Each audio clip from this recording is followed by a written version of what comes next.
इस मंथन के फलस्वरूप सबसे पहले विष निकला, हलाहल विष। अबे मंथन तो करियो, समुद्र मंथन तो हुआ अमृत पाने के लिए, निकलियो विष। हमें विनय गुण ले, देवता के मैं नहीं लो, राक्षस के मैं नहीं लो।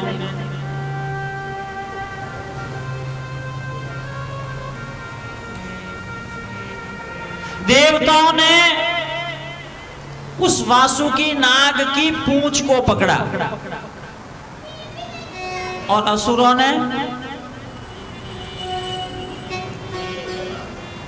ने मुख की ओर। क्यों? वे राजी भी वे गया कि हाँ मैं मुंडा करनी, मैं पकड़ लिया।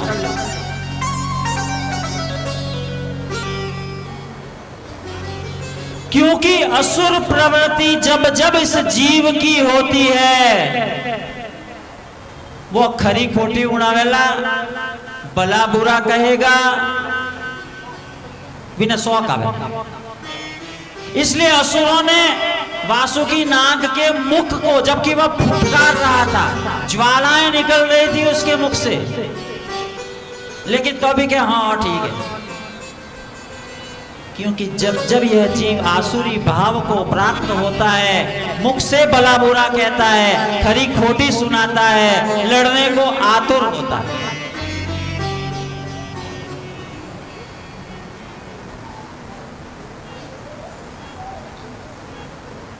जब देवताओं ने, असुरों ने, दोनों ने मना कर दिया और वह विष इस जगत में व्याप्त होने लगा, तो फिर देवाधिदेव महादेव को याद किया गया। क्योंकि एकमात्र महादेव हैं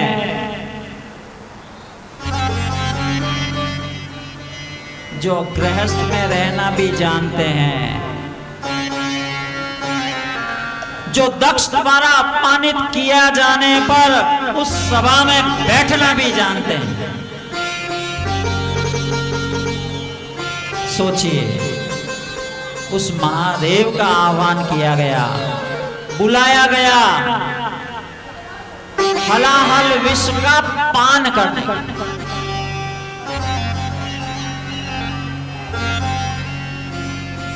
और महादेव ने किया जगत के कल्याण के लिए।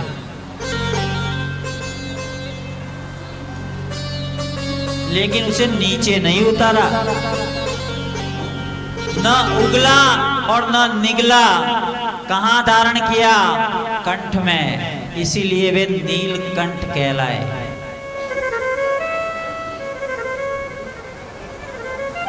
किसी की भी निंदा करके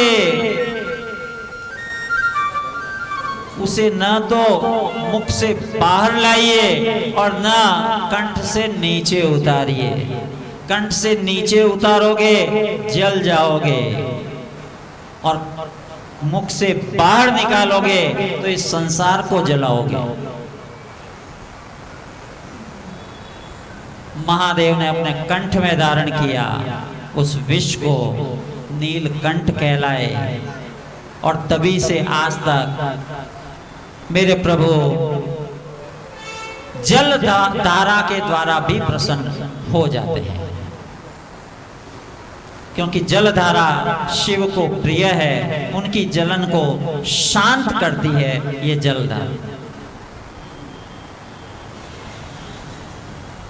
शिव को जल प्रिय है, विष्णु को अलंकार प्रिय है, सूर्य को वंदन प्रिय है।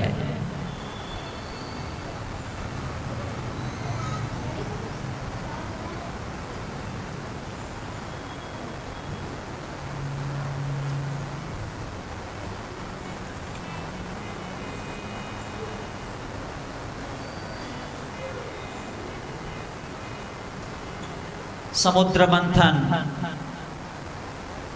की कथा हमें कई प्रकार की शिक्षा देती है, चिंतन करने को, मनन करने को प्रेरित करती है। हम आगे चल रहे हैं भगवान वामन का चरित्र जानने, उसका दर्शन करने। 2 मिनट कीर्तन करेंगे, फिर भगवान वामन का चरित्र का दर्शन करेंगे।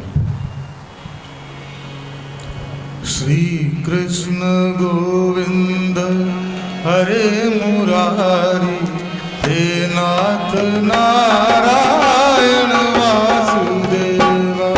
श्री कृष्ण गोविंद हरे मुरारी, हे नाथ नारायण वासुदेवा।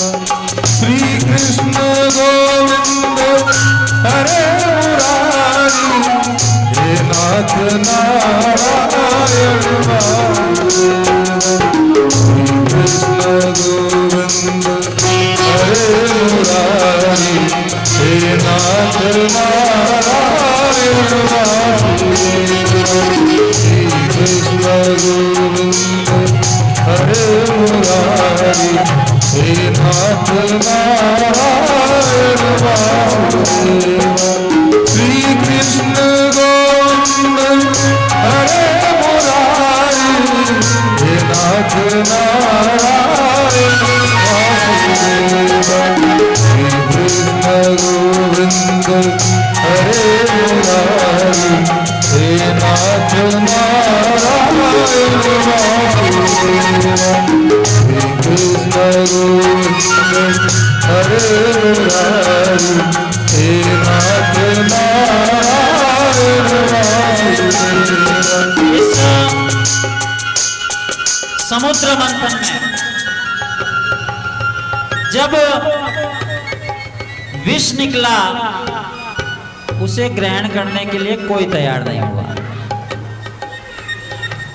कामधेनु निकली, ऐरावत निकला, उच्चैश्रवा घोड़ा मिला, ये सब आपस में इन्होंने बांट दिए।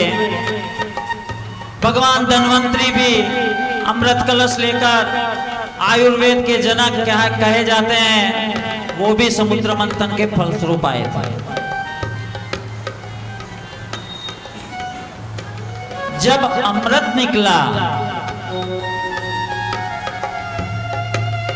तो देवता और असुरों में छीना झपटी होने लगी।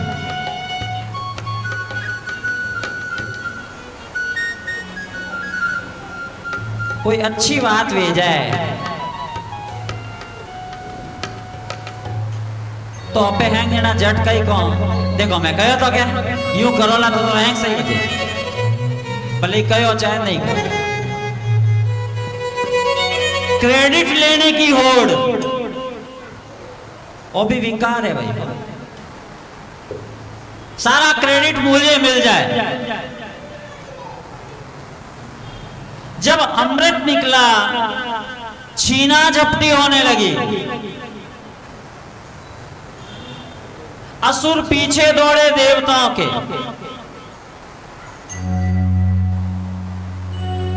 तब मेरे प्रभु ने यहां मोहिनी अवतार धारण किया। और जब मोहिनी अवतार धारण किया, देवताओं ने उनमें मातृवत दृष्टि देखी, मातृव्रत उनको पूजा देखा, उनकी सुंदरता को निहारा। लेकिन असुर बुद्धि ने वे मोहिनी को देखकर मोहित हुए, उनमें वह मातृ भाव नहीं आया। असुर दृष्टि एड़ीज गई। इसलिए संत जन कहते हैं पराई स्त्री में हमेशा जगदम्बा का दर्शन करना चाहिए।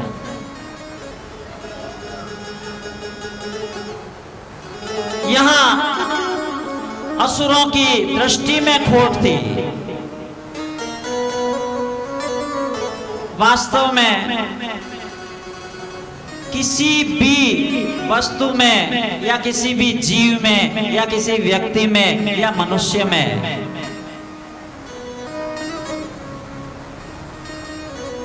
गुण या दोषों का विभाजन कौन करता है? हमारी दृष्टि।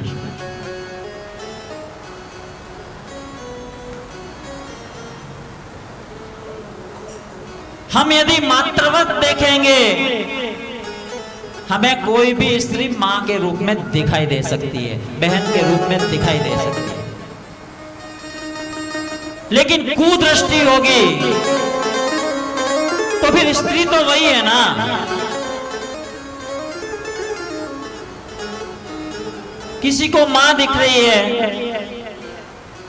और किसी को नवयुवती दिख रही है।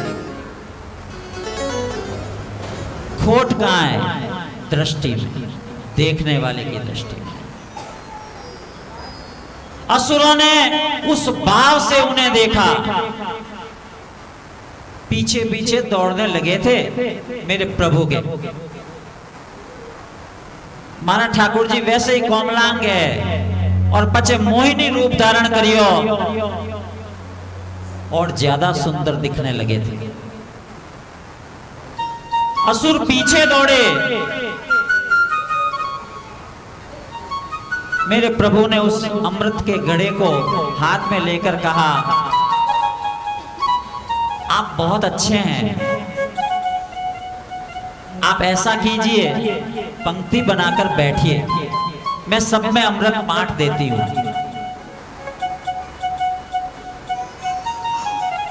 आवाज उड़ने ही मोहित वे गया, चुपचाप बैठ गया। टाबरिया बैठे जो के मोने की इनकी मेड़।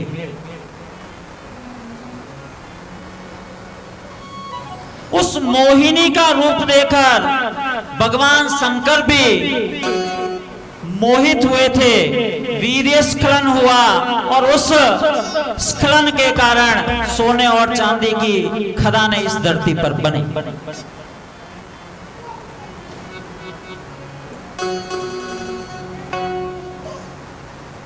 अमृत बांटा, सूर्य और चंद्र के बीच राहु बैठा था। मेरे प्रभु ने पहचान लिया, सिर धड़ से अलग किया। तब से राहु और केतु दो ग्रह बन गए। एक में विचारने की शक्ति है तो दूसरे में करने की शक्ति है।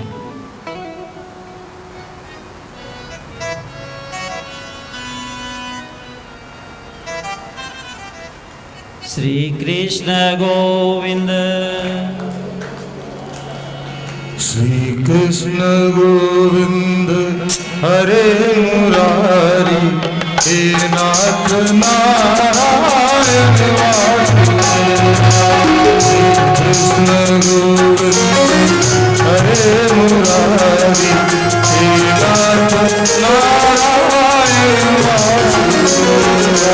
श्री कृष्ण गोविंद हरे मुरारी, हे नाथ नारायण वासुदेव। श्री कृष्ण गोविंद हरे मुरारी, हे नाथ नारायण वासुदेव। श्री कृष्ण गोविंद हरे मुरारी, हे नाथ नारायण वासुदेव। हे नाथ नारायण वासुदेव, हे नाथ नारायण वासुदेव।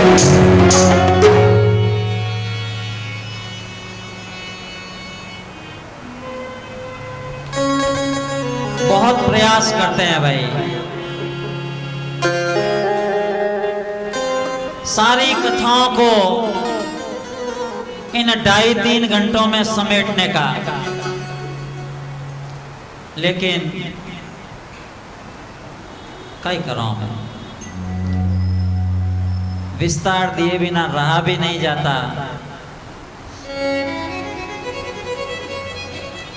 तो तुलसीदास जी की वाणी यहाँ बिल्कुल सही प्रतीत होती है। हरि अनंत, हरि कथा अनंता। कथाएं बहुत है। 7 दिन में कथा को समेटना बहुत चुनौतीपूर्ण कार्य है। तो जब कभी ऐसा विचार होता है तो मुझे तो वो ट्रकों के पीछे लिखी हुई वो पंक्ति याद आ जाती है। कई ट्रकों गाड़ियों ने लारे लिखियोड़ो वे आप भी पढ़ियो वाला आ तो यूं ही चालेला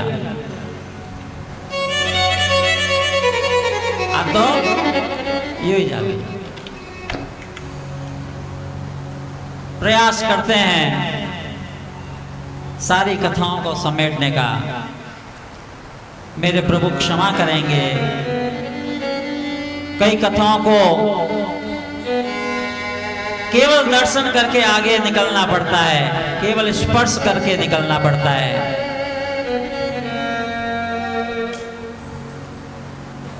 क्योंकि कथाएं बहुत हैं और ठाकुर जी री लीला कथाओं रो तो गुणगान और श्रवण करो जितो कम ही लगे।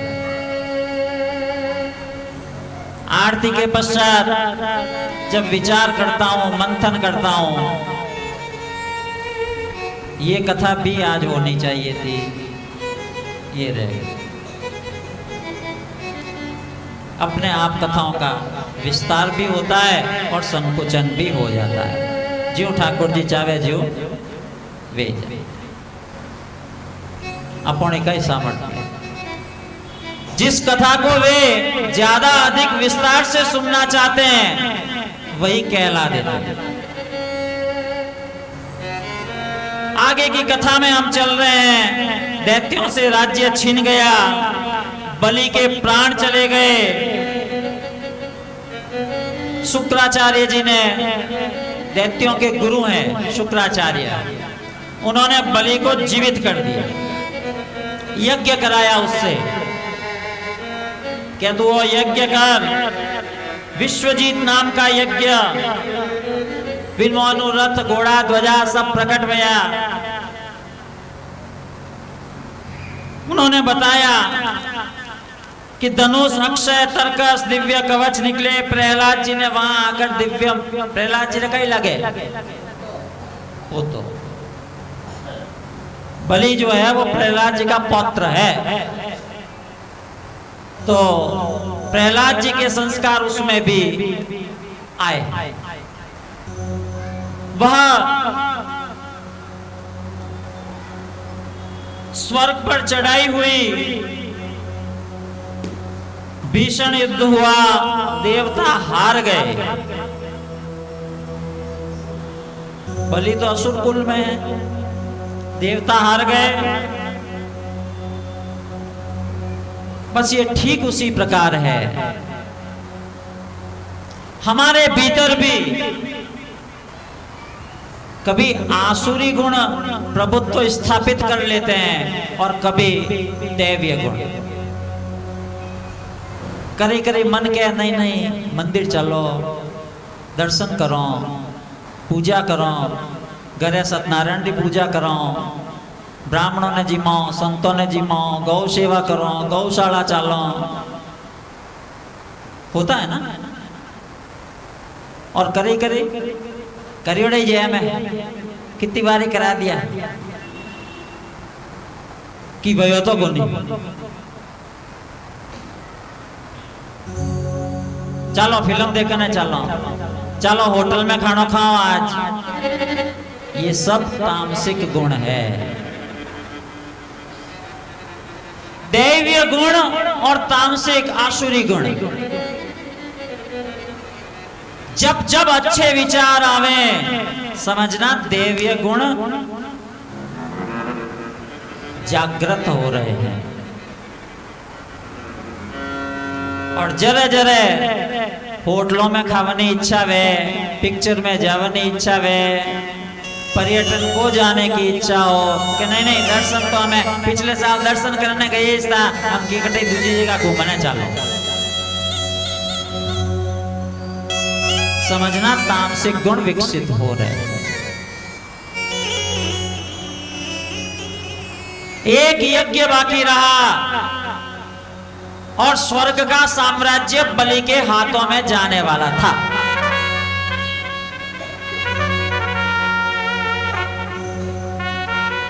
अदिति को चिंता हुई। अदिति कौन है? जो भेद बुद्धि नहीं रखती, कश्यप जी की दो पत्नियां दिति और अदिति।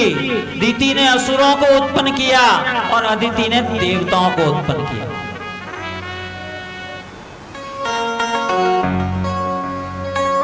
अभेद बुद्धि जिसकी है वो अदिति है, भेद बुद्धि जिसकी है वो दिति है।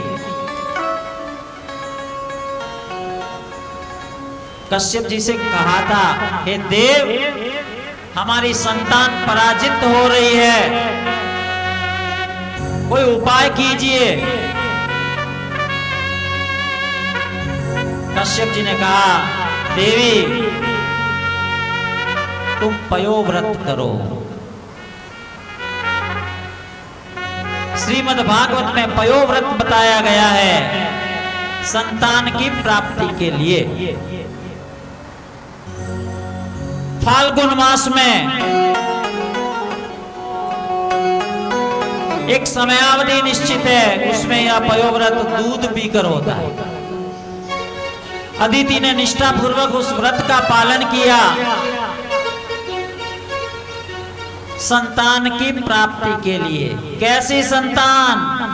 ओजस्वी, तेजस्वी, जो असुरों को पराजित कर सके।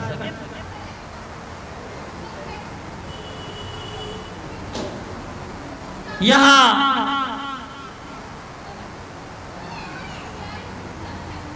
आज का तिथि है 10, लेकिन भगवान वामन का प्राकट्य है वो भाद्रपद द्वादशी को हुआ था। भाद्रपद मास भी बहुत पवित्र है। श्री राधा कृष्ण दोनों भाद्रपद मास में आए।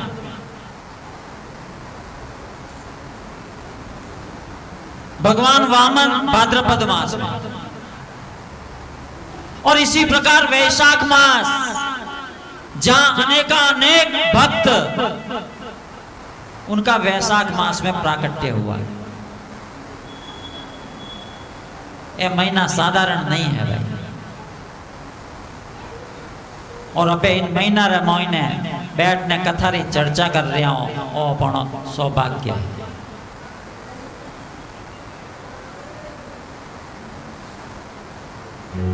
भाद्रपद शुक्ल द्वादशी, श्रवण नक्षत्र, अभिजीत मुहूर्त में भगवान वामन प्रकट हो गए। बोलिए वामन भगवान की।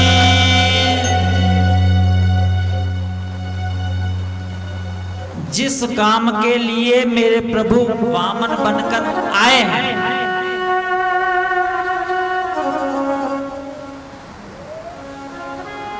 उस काम को करने के लिए जा रहे हैं।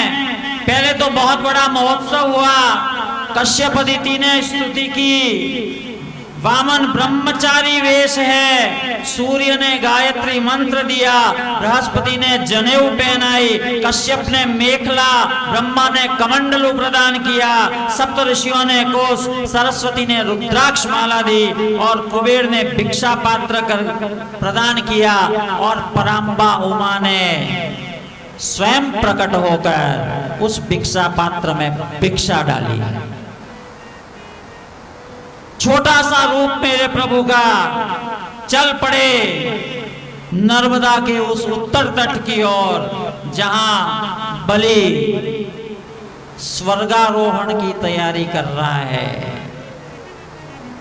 देवताओं को पराजित कर स्वर्ग में अपना राज्य स्थापित कर स्वयं उस इंद्र के सिंहासन पर बैठने का प्रयास कर रहा है। चले हैं उस यज्ञशाला की ओर। आइए प्रभु के साथ साथ थोड़ा कुछ गुनगुनाते हुए हम भी उस यज्ञशाला की ओर चलते हैं। गोविंद गाले गोपाल गाले, छोटे छोटे डग भरते हुए मेरे प्रभु पहुंचे बलि के द्वार पर भिक्षाम देहि गृहस्थ का कर्तव्य है कि वह द्वार पर आए हुए याचक भिक्षुक उसे भिक्षा प्रदान करे। कहते हैं धन्योपि गृहस्थाश्रम, कहते हैं ना कि गृहस्थाश्रम धन्य। कई जना कुकुपत्री माते भी छपावे धन्योपि गृहस्थाश्रम। क्यों है गृहस्थ आश्रम धन्य क्यों कहा गया?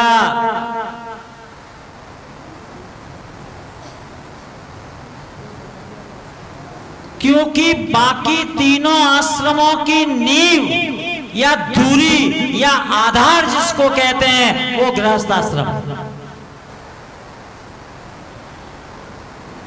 गृहस्थ आश्रम नहीं होगा तो ब्रह्मचर्य आश्रम कहां से होगा?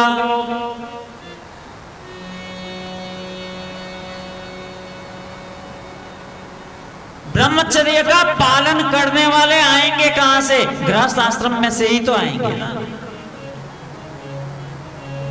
और गृहस्थ आश्रम नहीं होगा तो वानप्रस्थ और संन्यास के बारे में कैसे सोचा जा सकता है? संतों ने, अतिथियों ने, साधुओं ने, सज्जनों ने सबका भरण पोषण करने वाला ये गृहस्थ आश्रम है।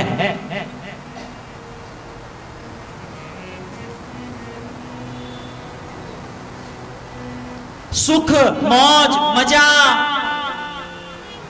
इन्हें वास्ते गृहस्थ आश्रम ने धन्य को नहीं कहो है।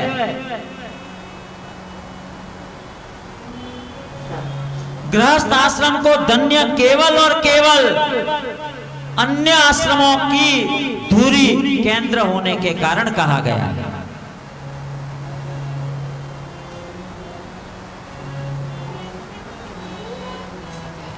चल पड़े, पहुंचे बलि के द्वार पर, भिक्षाम देहि,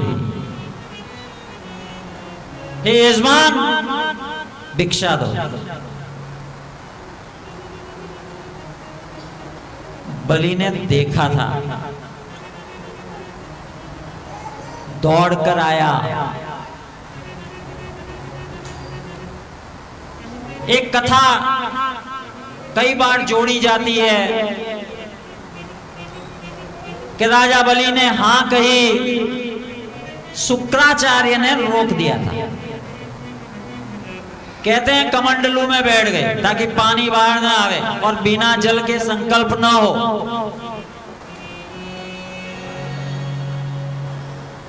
तो ठाकुर जी ने एक तिनका डाला तो एक आंख से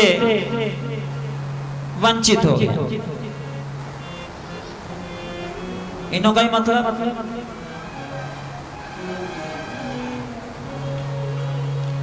दान में बाधा मत बनिए कि नहीं देवनी इच्छा है न विने रोको। नहीं नहीं 100 रुपये कट 50 गणा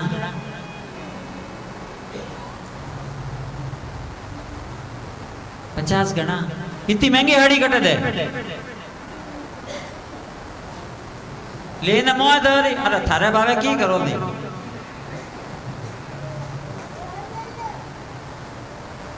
गाय को घास डालने के लिए घर से रवाना हुए।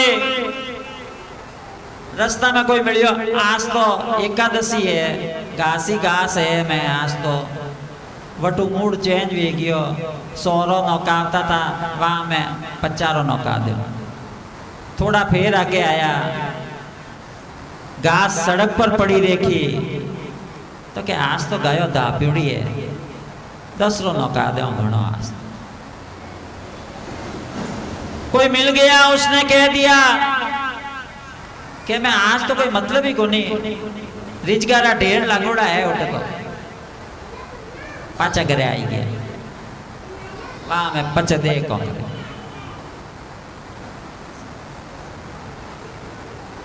किसी को भी दान में, किसी के भी दान में बाधक मत बनिए। जिनको आगलरी इच्छा है देवण दो।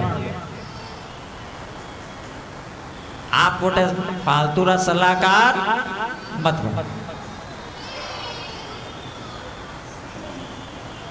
शुक्राचार्य ने अपनी एक आंख गंवाई, भगवान ने पूछा तुम्हें क्या चाहिए? कैसा आपने की कौन चाहिए? 3 पग भूमि चाहिए। केवल 3 पग भूमि? महाराज आसन भी नहीं लगेगा अच्छी तरीके से। क्या नहीं? संतोषी ब्राह्मणों 3 पग भूमि घनी मोरे। शुक्राचार्य ने कहा ये विष्णु है, ये तेरा सब हरण कर लेगा, तुझे कहीं का नहीं छोड़ेगा। और यहां बलि का जवाब सुनिए। उसने कहा अगर ये विष्णु है तो ये मेरे द्वार पर याचक बनकर आया है, द्वार पर भिक्षा मांगने आया है। इससे बड़ा मेरा सौभाग्य क्या होगा? अगर ये चाहते